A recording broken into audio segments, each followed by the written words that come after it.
Hello, everyone. This is Michelle Aubin, host of the Awaken to Healing radio show, whose purpose is to share information about holistic healing. And welcome today. I'm so happy that you can join us. And today is going to be a lot of fun because I have today a guest named Mary Kay Anderson, who is a fabulous hypnotist working out of Ireland, and we will be working on a special VIP training day coming up in September, where we will be helping people learn self-hypnosis so they can use it for pain management. And we're just going to be talking today about that and just having some fun talking about hypnosis and the topic in general, whatever comes up. Very informal. We don't have a script, but Mary and I really clicked. We hit it off, and I think she's fantastic. So I'm going to introduce her and let her share a little bit about herself. So Mary, I know you have a lot to offer the listeners, and just maybe you could tell them who you are and what you do. All right, Michelle. Well, thank you very much, first of all, for having me. I'm just really excited about this upcoming VIP day. It is just going to be fabulous, and people are going to get so much out of it and so much inner knowledge of the fact that we ourselves are capable of healing ourselves. So before we get all into that, but I'm really excited. I just want to say I'm just so excited. Me Now, too. Me too. I think this is so much fun. It is. Well, as you can tell, I don't sound Irish. I live in Dublin. I am actually American, and I moved here 9 years ago. I followed an Irishman. I did. I from Pennsylvania, around Pittsburgh. I moved to Dallas, Texas in in some point or another in my life. I moved to Dallas, Texas, and lived there most of my life. From there, I got a divorce. I was trained and functioned as a nurse. I'm trained as a critical care nurse, emergency nurse, and all over, if you're dying, come to me, I'll fix you nurse, that kind of nurse. I did hemodialysis and renal care for the last portion of my career. Oh, I didn't know that. That's really And amazing. we're about to go dark here, it looks like. Yeah. Are you there? I see. I still have you. Okay, you still have me. Okay, Yep. good. Yep. Okay. And so I kept feeling that, there was something more besides nursing, because in medicine, just because, we kept seeing the same people coming in and out, in and out. We give them some tablets, give them some skills, and they would come back and fix me again. So I said, there's got to be a different way and another way. Well, I kept pondering that. I moved to Nashville, and I started singing. And I sang in Nashville for a good while. As I was nursing, I was working for Vanderbilt Dialysis Clinics, which is now a whole other system. And I ended up in Dublin because I was following my purpose in life at that time, which was to be a singer, and which is what I did. Oh, And okay. A yeah, lot of fun. I was still nursing, but I was actually following my passion. Follow your bliss, they say, and my bliss is music and singing. And so I was singing, and I was presented one night with an Irishman who we hit it off, and we had a great time. And so that's how I ended up in Dublin. I love that phrase. I was presented with an Irishman. There you go. On a silver platter. It was. It was a push. There's an interesting story we can probably do another time, but the bottom line is, from that, I again started working. I became an energy therapist, a Reiki master teacher, and started working with energy. So we did that, and that was working really well. But then again, it's always, there's something more. There's something more. I took up massage therapy, so I do massage as well, but that really wasn't the click. And so I was here in Dublin, and I was working away with my clinics, and all of a sudden, it just hit me, the mind. It has to think differently in order to affect change within our lives. And I'd always been kind of interested in hypnosis, but I always thought, no, that wouldn't be for me, because I'm like everybody else. Oh gosh, You'll never get out of that. Mm. Oh my gosh, they're going to control your mind. And that's really not true. But I qualified as a hypnotherapist, and I practice here now, helping people through deep trance hypnosis, using all my skills as an energy therapist and nurse and hypnosis to help people change their lives, to help people get out of pain, whether it be emotional or physical pain. And that's me in a nutshell. That's a great nutshell. I mean, you really, you really have like such a great combination of talents and skills and your background, and everything just really goes very well together. Because I'm sure, when someone comes into your office, as a nurse, there's one approach. As an energy healer, there's another. As a hypnotist, there's another one, and you're Absolutely. able to bring all of them together in a really great way that speak to each other. Absolutely. And what I also, the school that I graduated from in hypnotherapy asked me to come back. They found out that I did, energy work. And I go back and I teach past life regression for hypnotherapists, how to do past life regression. And that definitely incorporates all of my skills because now I'm working with energy still, but in a hypnotic way. And I tell all of the people that come to me for the training is that, like it or not, you are an energy therapist as a hypnotist because you're working with people's mental energy and helping them to make changes and to realign those mental patterns. Right, right. And something in you, what I heard in your story about before you got trained as a hypnotist, something in you intuitively had a sense that this would round out the picture for you. You didn't quite know what you were going to learn, but somehow you had an inkling that this would broaden your ability to help people. Absolutely. And that's really a great part of your story, I think, the intuition piece. I like that. I like hearing about that. Mm-hmm. And that you honored it. You honored that intuition. What I did. And I've always had all of my life what I call the no thing. Now, this is well before I became an energy therapist and worked in this sector. But this little no thing, and what that would be something that just I knew it had to be done. I couldn't tell you why or how, but I knew I had to do certain things. And the most dramatic case that I can tell you of is I was living in Pennsylvania and as a nurse, and we were doing fine. My ex-husband and I were living there, and we had moved from Dallas back to my hometown. And after about a couple years, it was just like I had to go back to Dallas. Now, of course, I made all the conjectural rationalizations that I could about it, but it was more than that. It was a drive to go back to Dallas. And so I joined the traveling nurses, and I went to Corpus Christi and worked there at the Corpus Christi. And I went back home and I got another assignment. We were trying to get to Dallas, and I got one in Abilene, and not quite Dallas, but it's it's in the same state. So we took that assignment, and that's when my husband moved with me at that time.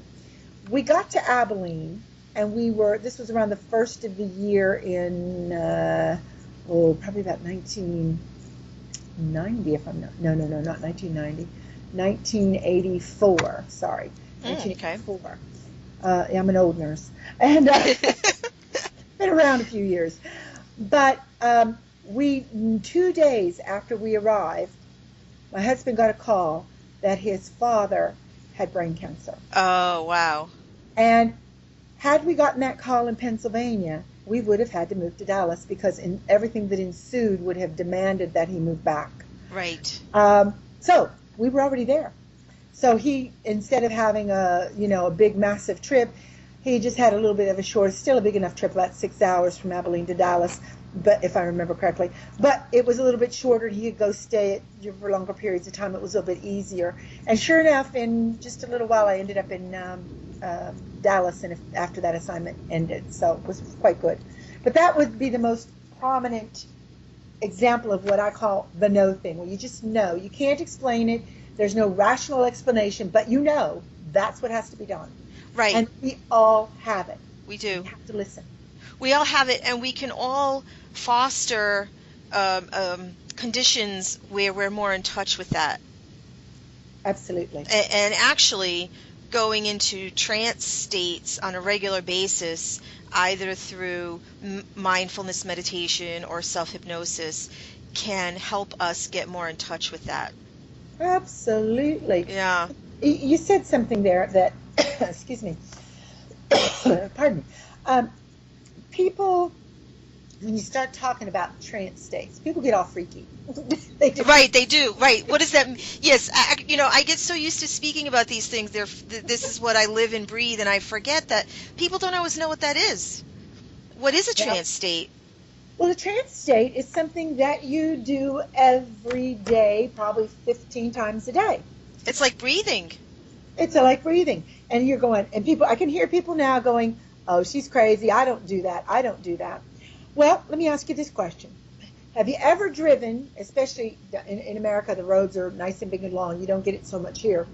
But have you ever driven from point A to point B, and when you get to point B, you go, how did I get here?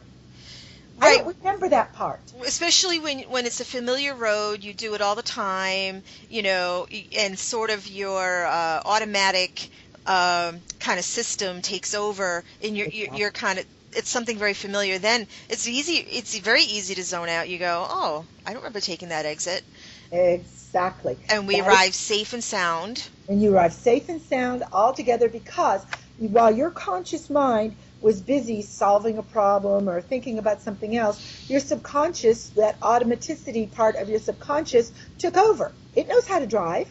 It knows how to do all that stuff, and it did it.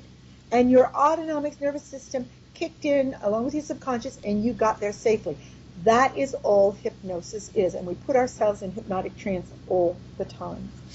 And a very common experience of a hypnotic trance is when people play video games or watch Oh, television for hours at a time. And yeah. I'm guilty of this myself. I say guilty, but the reason I use the word guilty of it is because I know enough to know that when I'm watching TV, zoning out, I'm in a trance state and very open to suggestion. Yes, you And are. then they start with the commercials or the Oh, yeah. political ads or whatever it might be. And, I know that this is just the human brain and how the brain works. Well, But exactly. Why do you think watching there's it, ads? Why do you yeah, think there's food ads on television? right. When you get these ads and they're so good at them because, they have, like, for example, they'll have a big pizza steaming hot and it moves towards you and you're getting the sense, we're not really smelling it, but I can imagine smelling it. Exactly. I can imagine holding the warm pizza in my hand. All of these things get triggered, and there's these marketers are so good at it, and I don't eat pizza these days, but I go, oh, I used to love pizza. I get Exactly. a memory of pizza, the whole thing, and they're so good And at it. and it's because our emotions are connected to our sensory, which is what we see, what we hear, what we feel. And that clicks in when they start all that, then it starts clicking all the files in the subconscious. Oh, you remember what pizza's like. You remember the taste. You remember the smell. Oh, don't you really want some? And the subconscious is taking all this in. And the conscious mind now, if you've been off pizza, for a half split second, you go, oh gosh, I could sure have some pizza. That's And then right. you click back to reality and go, no, I don't eat pizza anymore. That's okay. But if you have an addiction or a problem, when those triggers get triggered, or if you have pain, same thing, those triggers are beginning to get triggered. And now your conscious may not be strong enough to go, no, you really don't want to do that. If you're stuck in that loop of pain or addiction, then you're stuck in the loop and it's hard to break it out. And this is what the problem becomes. And what hypnosis can do, and self-hypnosis, is to change that link in there and help to change the pattern so that it no longer goes into the old loop, but you create a new loop that says, no, that isn't pain. That is, that's not doing me any good. It's not helping me. It's, pain is a response of something's wrong. And the doctors say there's nothing wrong. So we have to go ahead and click in and go, okay, so let's click another route here. Let's make a new link. Well, let's break this down a little. I mean, this is so rich with information, and I know what you're referring to because I'm also a trained hypnotist, used to thinking about these things in my own life. But let's break it down a little more for people that this might be new information for. You Absolutely. talked about a loop, right? And these loops. So if someone's never heard of that idea of, or like how an addiction can get triggered or how pain can get triggered by a loop, what Mhm. is a loop? Well, What a does that loop, mean? it's a neural pathway. Neural pathways. Neural pathways are in our brain, and they're the pathway that an impulse takes through our brain and through our neurologic system. Okay, and when we get a pattern that's been, or a neural pathway that's been walked many, many times, like chronic pain, addiction, fear, any emotional thing, it knows that pattern, and it's the easiest way for that impulse to go. All right. Okay. Now, what hypnosis does is allow us to lay in new neural pathways. We get it off. So let's make a real concrete sort of image here for you. Let's say we've all gone through, and if you live in the country, there's big fields that you go through. And say you need to get to point A and point B, but in the middle of it is a big field with a bunch of big tall grass, nearly taller than you. Okay? So the first day you go down through this path, you go through a really kind of tough sort of area, and it's hard to beat the grass down.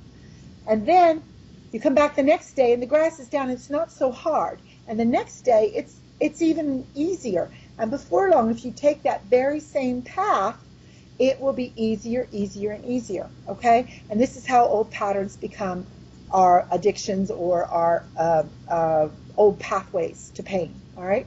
Mm. Now, when we lay a new pathway, a new neural pathway, and we give suggestions to the subconscious mind, it has to beat through the grass again. All right?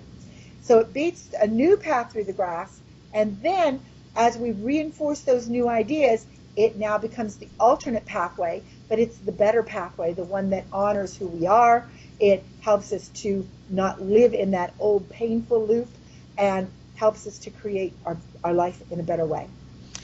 I think that's a helpful analogy, because sometimes when people are in, and I have felt this way too, when I'm in the midst of an addiction or a loop, like you refer to, and I want to make a change. Let's say I want to stop eating sugar, and I try, and then day 2 or day 3 I fall off the wagon, I eat the sugar, and I at times have beat myself up for that.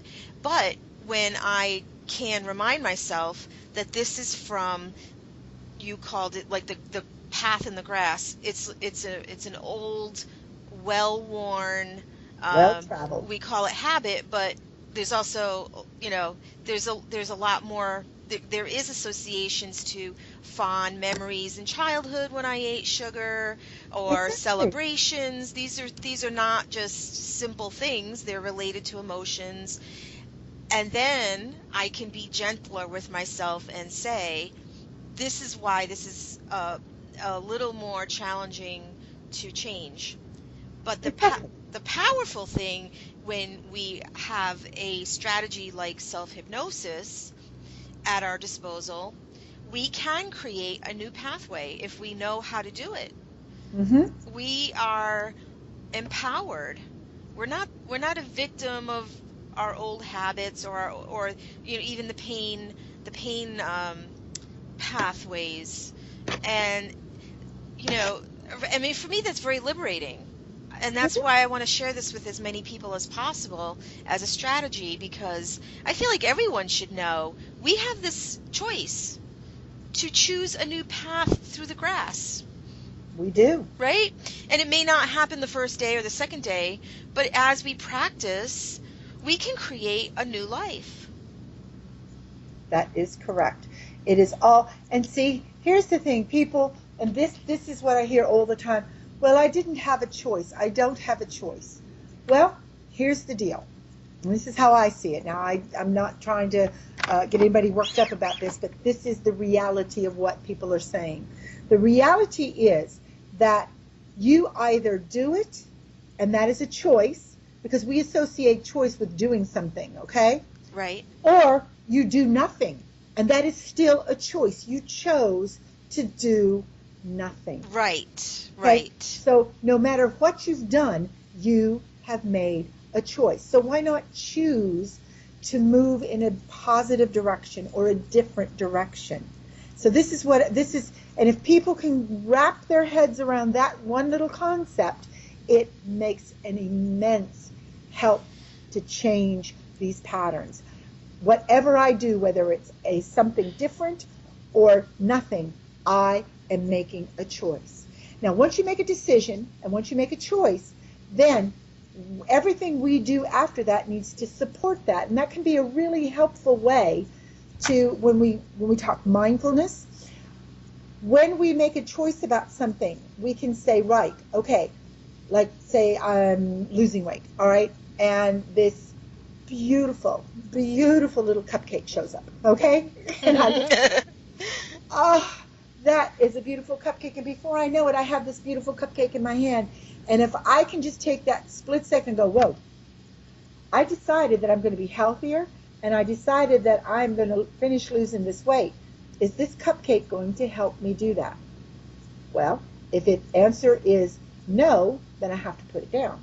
If the answer is yes, well, I can go on with it, but then I think I'm fooling myself. Okay, so you have to. But if you can do that, if you can sit there and take that second of clarity and go, is this supporting my choice for my life? Well, and okay, so I'm going to add another layer to this, because all of that is how we talk to ourselves consciously, right? We Yeah. go, okay, I'm on this food plan, so I'm going to stick to my food plan. Now, things become even easier for us when we use the subconscious mind Yes. intentionally. I mean, we're always using subconscious mind whether we know it or not, Yes, we are. because that cupcake might remind me of when I was 5 years old and I had a great experience. So I'm going to eat that cupcake and not really understand why, right? Exactly. But you can do this before going to a party. You can do it while you're at a party if there's a cupcake. But we can practice going into trance and programming ourselves for the outcome we want. Yes, that is it. And so then the decisions become more powerful, easier to implement. Then it's not a struggle. Then it's not about willpower and No. fighting ourselves. And that's where, I mean, I'm going to call it magic. That's where the magic is. But It is. it's not magic because it's physiology. It's the way the brain works and brain chemistry. And most of us have not been taught this. Exactly. We don't know how to use our brains. It's And not mysterious, no, really. it's not. No. And this brings to mind. I can remember years ago when I was nursing, and this is when this sports psychology was coming out, and I talked to a gentleman who was doing sports psychology, and what he was doing, he said, well, he said the team heard I was coming to help them play better and to win more. He said, but the funny thing was they were terribly amazed that I knew nothing about the sport. He said, but he said, I didn't have to. He said, because I was teaching them how to use their minds to create the outcome they want. Yes. And Yep. that's all about. It's same with golf. If you want a better golf swing, then you imagine your golf swing. If you want to be out of pain, you imagine being healthy and pain-free. And if I may I share my story for a moment? Oh, yeah, Um, please. I had a car accident about 1999, and I ended up being smashed into a tree, which luckily there was a ravine at the bottom of the tree, and we nosedived into the ravine Oh, rather than hitting the tree head on, because I was fairly sure that was the last moments of my life if we had hit that tree, because it was a massive tree. Luckily, we just did a nosedive into the ground. I got thrown around. My knee got hurt. My back got hurt. They took us to the hospital, and they said, you're banged up, but everything looks okay. Yay, team. Well, it wasn't, because we found out I had a torn meniscus in my knee. And so I had to have knee surgery. But I ended up, at the end of all that accident, I was 6 months in rehab for the knee after the surgery. went back to work, and then they found out my spine, there was one of the discs was shuffling around depending on my movement or what I was doing. It was hitting the root nerve in my back and sending pain down both my legs. Oh, wow. So here I am. I'm on, gosh, I don't remember, Vicodin, oxycodone, whatever it was. I'm on pain medicine. Get up in the morning, and I literally drug myself to the couch where I had all the pain medicine, because I said, I'm not just going to have it by the bed. I'm going to actually make myself get up. I would go, and this was before I was a hypnotherapist. I would get to the couch, and I would sit there, and I would fall asleep. I would take my tablets, and then I would sleep for about an hour or so until I actually could wake up and move, because otherwise I was in such pain I couldn't move. I was doing all the rehab, all the exercises, but I was still in a lot of pain. And so I was on these pain tablets for about a year. And I got up one day and I said, I am not going to live like this. I am not going to take these pain tablets. So what I did is I started tapering myself off of those and replacing every, dose so often with Advil. Okay? Yep. Then I got completely off the narcotic, and I said, I don't like being on this either. So I weaned myself off. And then I found out the more I moved and the more I did, the better I felt. And so it was just a period of about 2 years I was off all pain medicine, because I decided I was going to be off pain medicine. I didn't want to be. Now, had I known more about hypnotherapy at the time, I could have done it probably a whole lot faster. But Right. the bottom line is that I made a choice and I decided what I was going to do. So we all have the ability to choose and to change our life. And now I don't have any long-term chronic pain anywhere in my body. If I, do too much one day, my knee might be going, hey, settle down. And it should. If I do too much, it should tell me to settle down.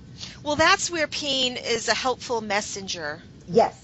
And when we, let's take a moment and talk about the nature of pain, because we were talking about cupcakes earlier, but yeah, we were. The workshop we're really going to be focusing on pain, and I know I've had my own experience with chronic pain, and sometimes it feels like, well, pain is different than cupcakes, right? Because pain is something that, for me, felt like it happened to me. It was, a force that was, exerting itself over my life. And, I was in that mindset, even though I was a trained hypnotist. But for years, I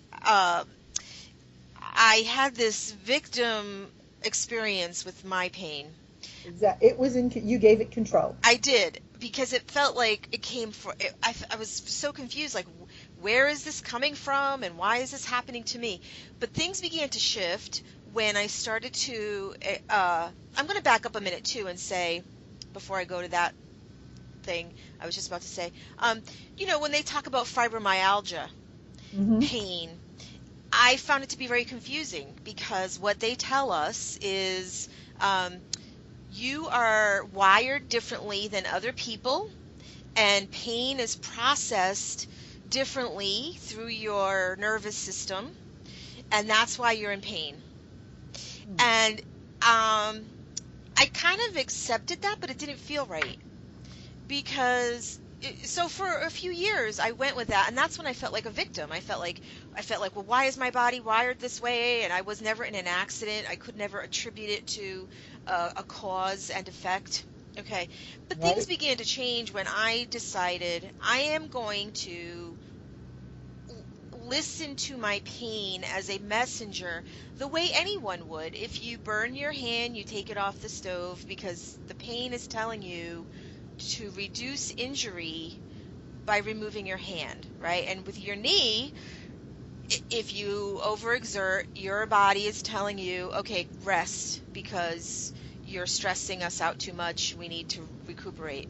Exactly. With the fibromyalgia, I'm not going to go into all of the testing with food I did and all kinds, but I really strategized, and I said, to myself, like, I am going to honor this pain as a messenger, not just a force that I have no control over.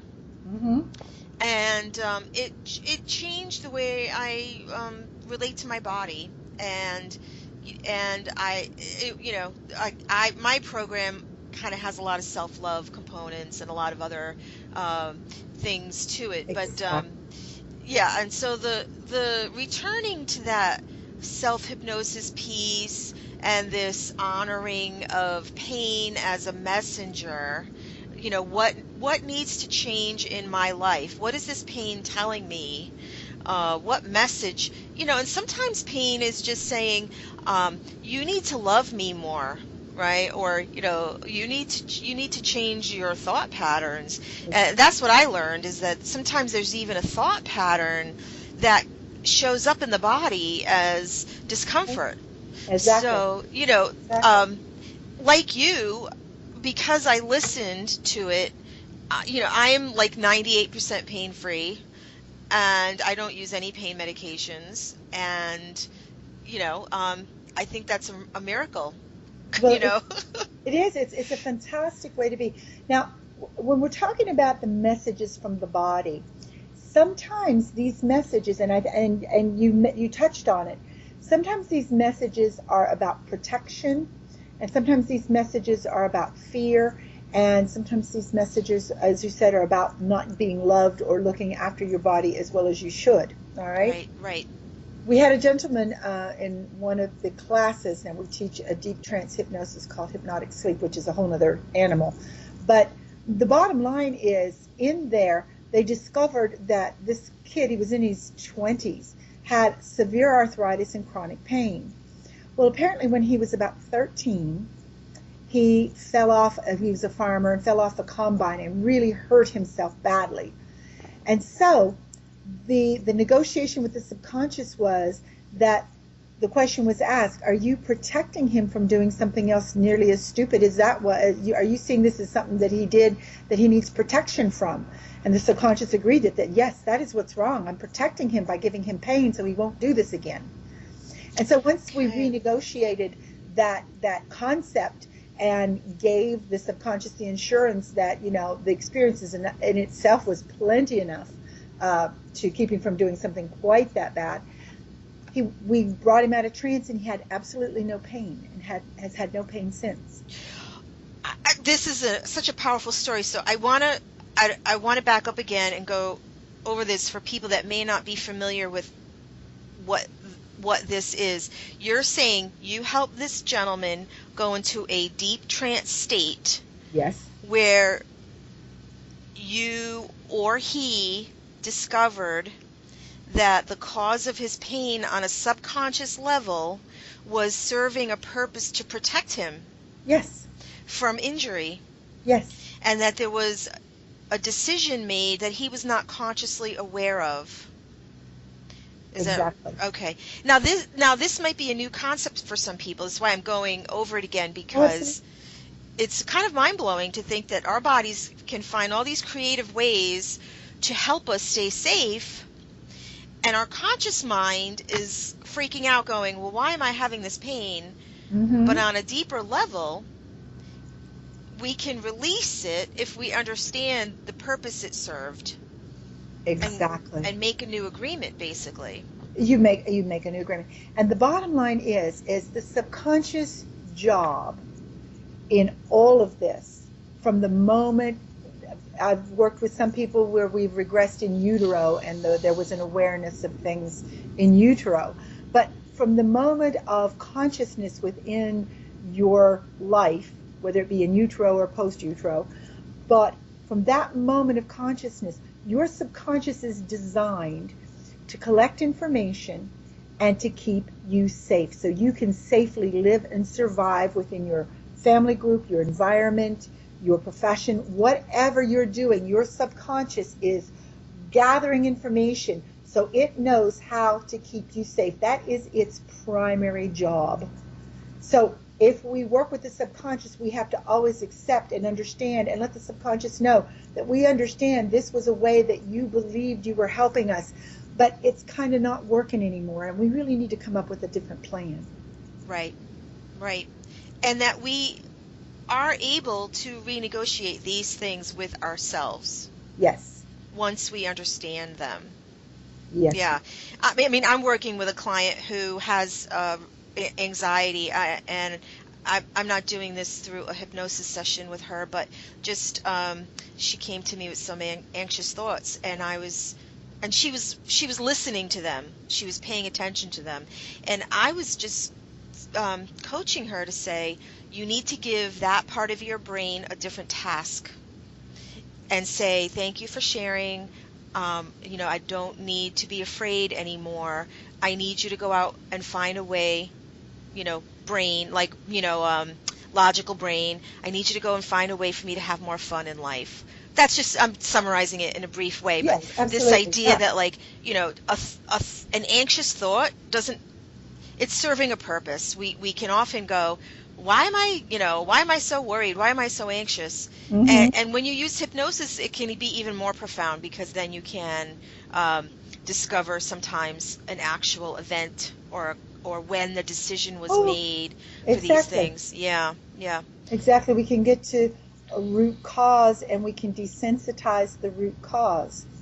That is the thing. I had a lady. Now I do a birthing process called Celibirth, and what we do, it's there's the main thing called hypnobirthing. Well, I do it a bit different, not really differently, just maybe more intensely than what that might do. But what I do is we go in and we remove fear, and we work with the client, and we teach them how to take control. And we teach women how to take control of the birthing process and have the most pain-free, relaxing birth they can have. And the results are phenomenal. If you That's want to talk amazing. pain control, the bottom line is, when you fight pain, you decrease oxygenation because you're clenching muscles and you're stressed. You're decreasing the oxygen into you because of the increased stress, which thereby decreases the amount of oxygen that the body is able to deliver to the cells, which increases pain because lack of oxygen causes pain and ischemia, things like that. Okay, and that's Mm, what a heart attack is a lack of oxygen to the heart and causes damage. Okay, okay.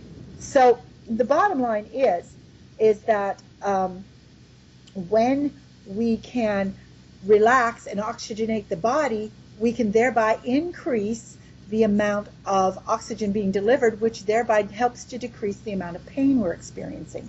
And this is what a part of what happens in the birthing procedure. Now, I had a lady who was to deliver, and she had an old injury in her back, and she'd been getting on with it fine, and she had fallen, hurt her sacrum or whatever, and but during her pregnancy, it was getting worse and worse and worse. I said, okay. I said, so here's what we're going to do.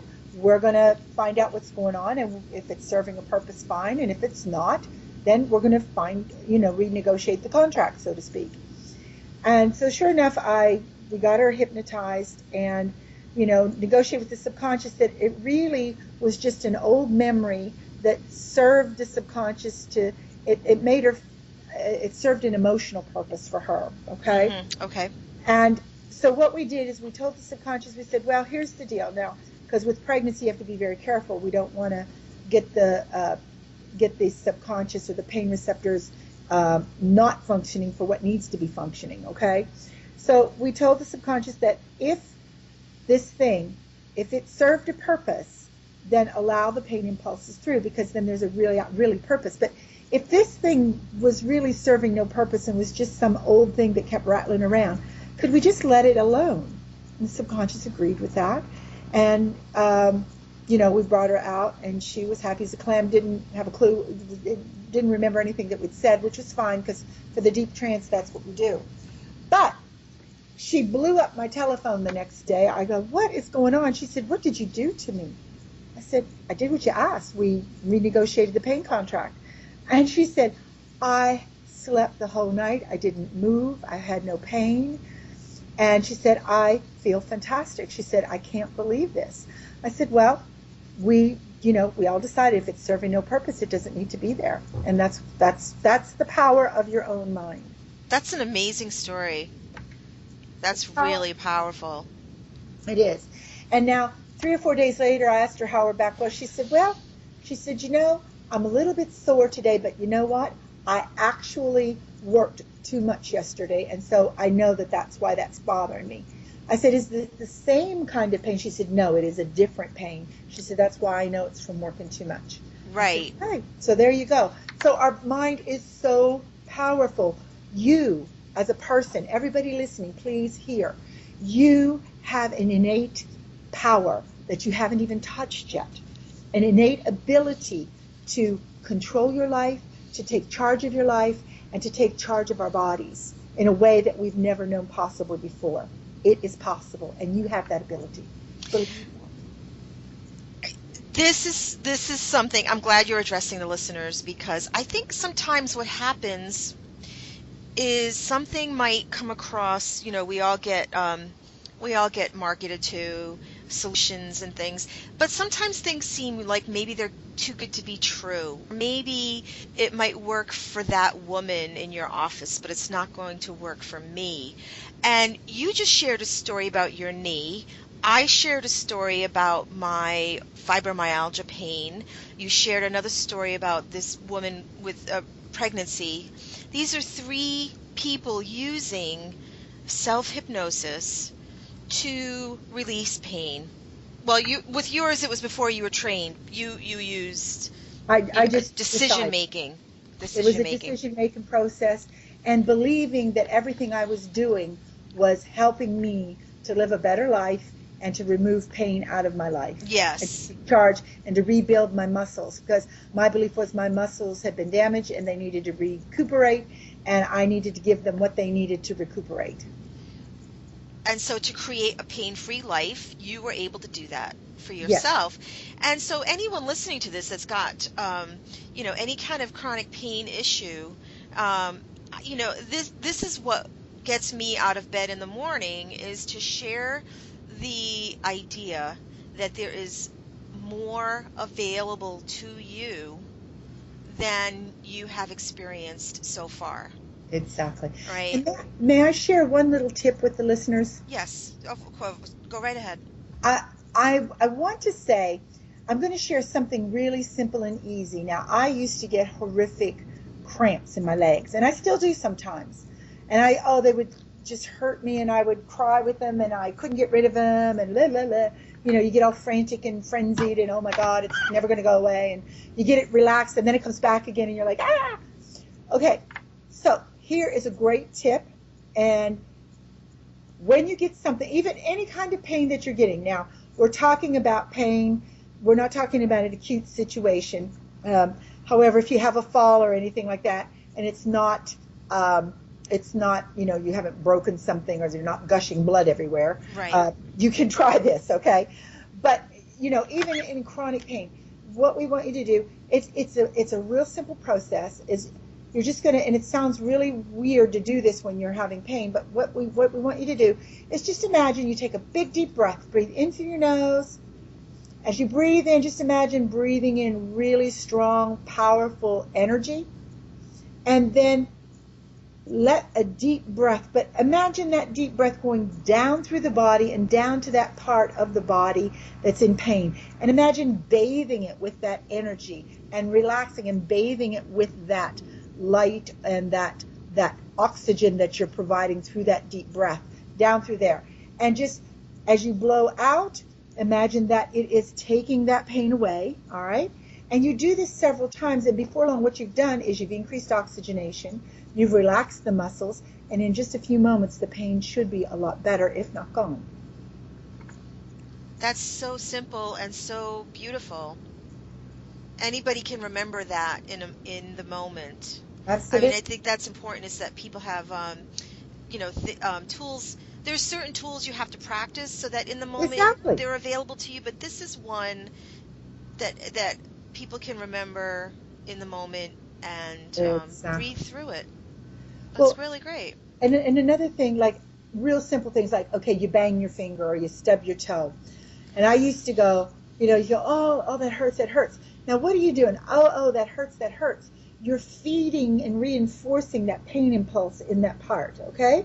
Right. So what I do is, say I bang my finger or my toe, is I take my hand and I run across the toe or the hand and I move it in an outward position and I breathe with it.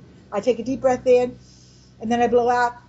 And as I blow out, I rub my hand over that and imagine that I'm moving that pain out. Because what happens is when we go, ow, ow, that's pain, that hurts, we're actually concentrating those impulses in that part of the body. So when I've done that, I've ended up not having a bruise. I've ended up with, after I did that, I never thought again about that I had a pain or a stubbed toe or anything. It's all in how we approach our pain in those, say, these acute minor things, in those very few instant moments right after the impulse. Well, what we're actually doing when we're going, ouch, it hurts, we are programming ourselves hypnotically. Yes. We're doing a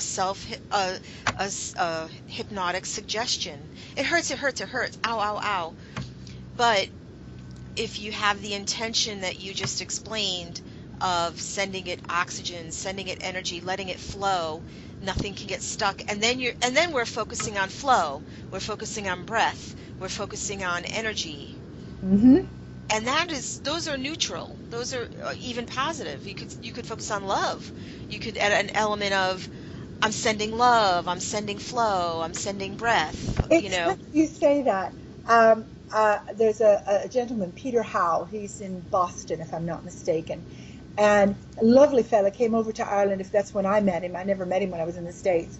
I met him over here. He did not sweat lodges, but medicine wheels, where we did healing, walking the Indian medicine, Native American medicine wheel. And I did one and swore I'd never do it again, but I did a second one. And it's really very healing and very powerful. But one of the things he does, if he hurts himself, he takes his hand and he goes, oh, I love you, foot. That's all right. It's okay, foot. I love you. Right. It's okay. Yes, it's beautiful. First time I saw him, I said, are you nuts? And he said, no, I'm just loving it and it's going to be okay. And I'm like, after a while, I was like, yeah, that actually does make sense. It does. It makes a lot of sense. I mean, there's a lot of things we could talk about right now around that I incorporate into my longer coaching program, but we're going to save that for another day, just for the interest of time. But maybe this is a good time. I love that you gave people actual strategy and takeaway they could use right now. But let's take a moment and talk about what happens in a group self-hypnosis training session that we'll be offering, because again, you mentioned working with this gentleman in the deep trance, and we're not going to be doing deep trance work, and we're also not, I want to be clear with people about something you said earlier about past life regression, and we are not going to be offering past life regression in this workshop. But let's be a little more specific for folks about what we will be offering in terms of pain management and hypnosis training for folks, just so that they, we've talked about a lot of things today, but let's just hone in on this particular VIP day. All right, fantastic. Well, a lot of what we're going to be focusing on in the very beginning, we're going to be working on strategies for a lot of what we've said about recognizing your pain. What is your pain saying to you, and how can we strategize to get this pain to renegotiate itself and reinvent itself or go away, or however you want to perceive that. Sometimes it's a reinvention, sometimes it's a release, sometimes it's a restructure and a reprogramming into something positive. Okay? Right. We'll be doing lots of breath work. Breath work is central to this. Breathing is central to pain relief. That's just my opinion and the way I function. I believe that breathing and breath work is immense to help relieve pain. We'll also be teaching recognition of when sometimes, now I know you've heard, now we're not talking about seizures per se, but when people have an aura, they know when a pain's going to happen. They know when they're going to have a seizure, or they know when a migraine's coming on. They kind of get a sense. And if it's about learning to be in tune with our bodies, when are we beginning to push too hard? Are we beginning to go too far? Learning that self-recognition in ourselves so that we know it's time for a little self-care. And how do we do self-care? Okay? Sort of like the pre-pain signal. Exactly. Right. Yeah. Just, and sometimes it's an emotion. Yeah. Sometimes it's not something physical, it's something emotional. And before long, we end up, we start feeling a bit emotional, and the next thing we know, we're in full-fledged pain attack. Okay. Right, right. So it's about recognizing those things that are bringing on or preceding a pain episode. Those are so important that this is a level of connection to our bodies that, even when you go to the doctor for pain, doctors don't necessarily talk about what to do when you're getting the aura, the pre-pain emotional state. So, they don't have that tool in their toolkit. So these are tools everybody can benefit from. Absolutely. Yeah, Absolutely. yeah. Because doctors, I mean, doctors are all about, I love doctors to death. I've worked with many great ones. I've worked with some not so great ones. But the bottom line is, in their heart of hearts, they want to do their best and they want to help, but they don't always, like you said, have the tools in their toolbox to help as appropriately. It's about dealing with the symptoms, not the root cause many times. Right. So I have to say that it is getting better, and we are getting more doctors who are looking at root causes. So as we were saying, it's about being aware. And then we're going to learn, again, breathing techniques, pattern mantras will help as well. All right. We can help you create what we call a vibrational mantra that for your pain that will help you usher in and flood your body with a positive energy, all right, that will help to dampen or remove those pain signals. We'll also be working with, I brought something else to my mind and it just flew right out of my head. Well, it'll come back to you as I start to talk. Okay. Notice how I just gave you a suggestion there? You are brilliant. This is what I always do. And we'll also be teaching, you're talking about some really amazing skills. We'll also be teaching on a fundamental level how to get into a trance and how that's what I was going to say. Right, and how to give yourself post-hypnotic suggestions so that you will not need to go to a hypnotist yourself. You will become your own hypnotist. Absolutely. And would you like to demonstrate, can we demonstrate how simple it is to go into trance?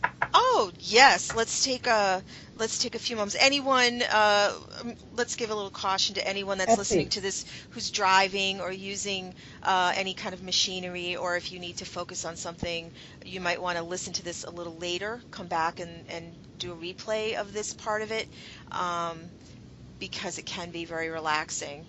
Absolutely, yes. So if you're driving, pull over. If you're driving and want to participate, pull over. If you don't, just drive on and listen to it later. Do not close your eyes when you drive. And and again, as Michelle said, if there's anything that needs your full attention, please, please, please do not participate at this time. So really, it's going to be real simple. We're going to take a pen, okay?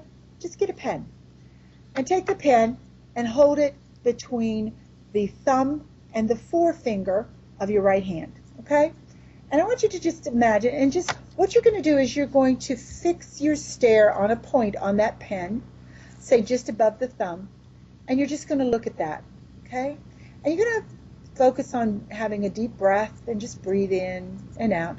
And you know it as you breathe, it just intensifies anything that you're noticing at the moment. And what you're noticing is how that pen feels in your hand. How does that pen feel between your finger and your thumb? And pretty soon you begin to notice that that pen feels like it's stuck to your finger, like it's stuck between the thumb and the forefinger. And just notice how that feeling is, that stuck feeling, that sticky feeling, and just notice how it increases time and time and time again. And the more you look at that pen just above your thumb, the stronger and stronger that sticky feeling gets. And the stronger and stronger the sticky feeling gets, the more you look at that space above your thumb on the pen. And it's just this brilliant cycle that just keeps repeating and repeating and repeating. So much so that in a moment, I'm going to ask you to try and let go of the pen. But what you're going to notice is that the harder you try to let go of the pen, the tighter and tighter the pen becomes between your fingers. The tighter and tighter, the harder and harder it becomes. And before long, you realize it is so stuck to your fingers, there's just absolutely no way. So at 1, 2, 3, and you try and you try and you try to let go, but you cannot. It is stuck right there between your fingers. Now, if you are there and you have noticed that it is still stuck in your fingers, send us a little text or an email. However, I'm sure the radio will tell you how you can communicate with them, and let us know that you did, because that is a very light trance hypnosis, and all we did was stare. You notice we stared at the pen, and we gave you the suggestion how much tighter and tighter it was. Now, for those of you who still have the pen stuck in your fingers, on the count of 3, you'll notice that you'll be able to open your fingers very easily and very effortlessly. At 1, 2, 3, and there you go. You can just drop it wherever you like. And that's light trance hypnosis. Ooh, wonderful. Did you drop your pen?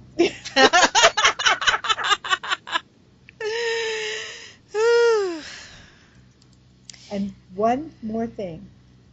Did you notice when I wanted you to keep on holding the pen that I said the word try? Yes. Try implies failure. If you try, there's an opportunity to fail. But if you just do it, you'll do it. So another thing, another little tip, eliminate the word try from your vocabulary. Well, that's what triggers failure. This minute here's try. That's what Yoda said. There is no try. That's it. There is only do. That's it. I forgot. I'm not a big Star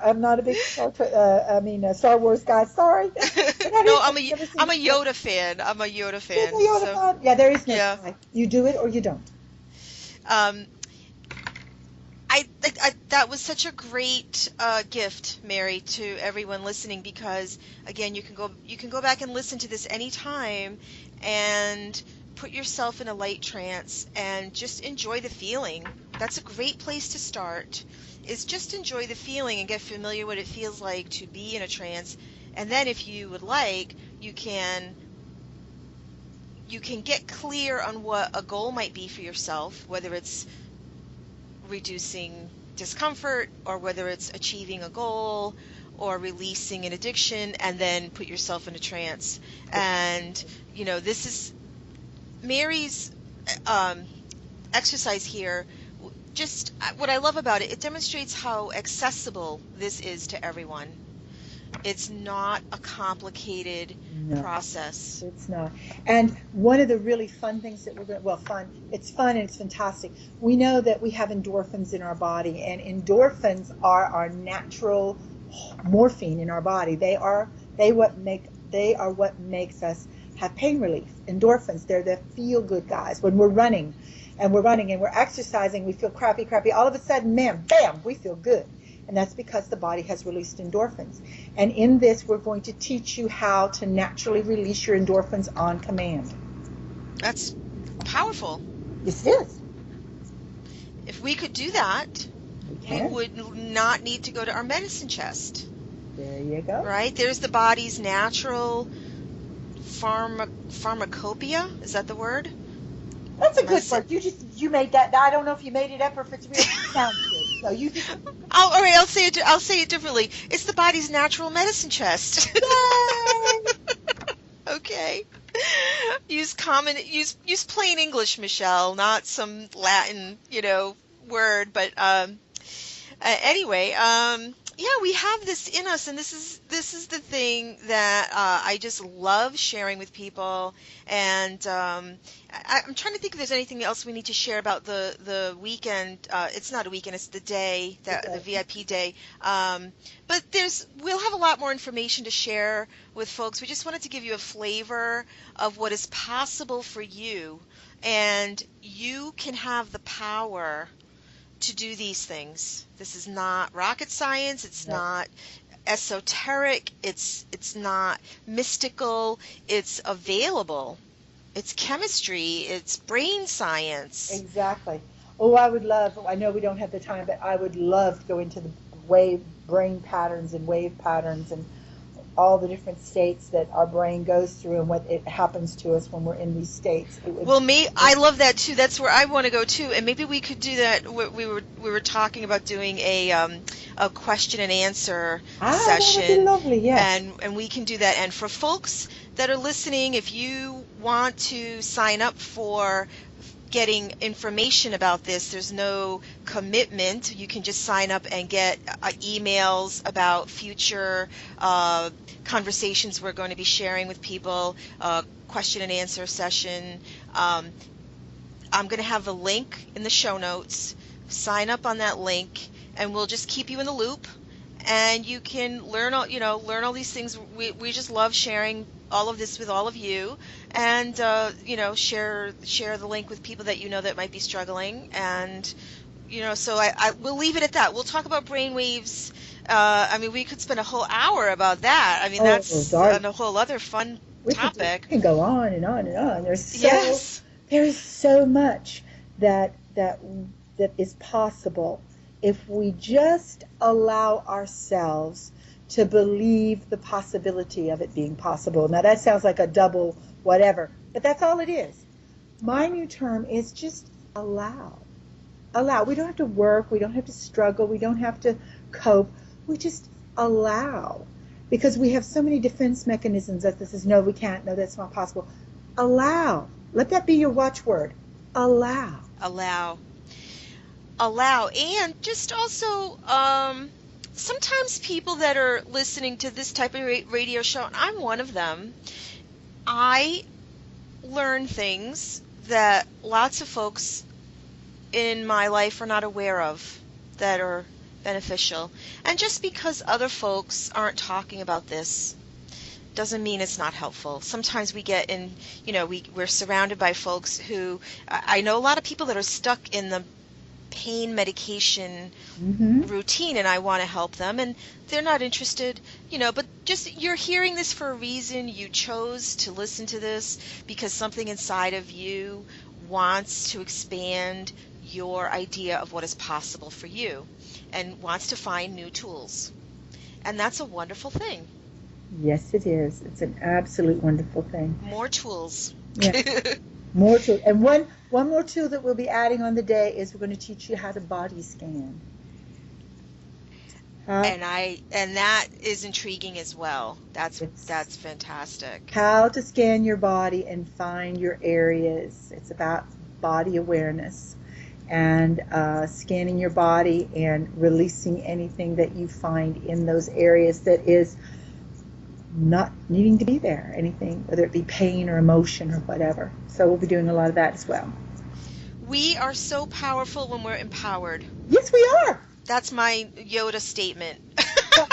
We're powerful when we're empowered, and I just have enjoyed this so much, Mary, and I'm sure folks finding this and listening to this are going to be intrigued by the things you've shared, and I know we can talk for hours more, but we need to wrap up for now, and we'll be sharing more with listeners. And any last words you would like to leave folks with? Please, please, please believe in your own abilities. Our body knows what to do. If our body were left alone, it would be able to take care of itself, heal itself, and take right care. But things kind of get in the way. Our atmosphere gets in the way. There's a whole myriad of things that get in the body's way. And if we relax and allow ourselves to take charge of our own body, we can do miraculous things. Beautifully said. Thank you. Thank you so much. Thank you for having me, Michelle. I have absolutely enjoyed chatting with you and your listeners, and I am so looking forward to this. And I just, my one wish is that everybody realizes their own innate power. And that we both feel that way, so we will share what we know with everyone so that we can help more people embrace their power. Ta-da! Yay!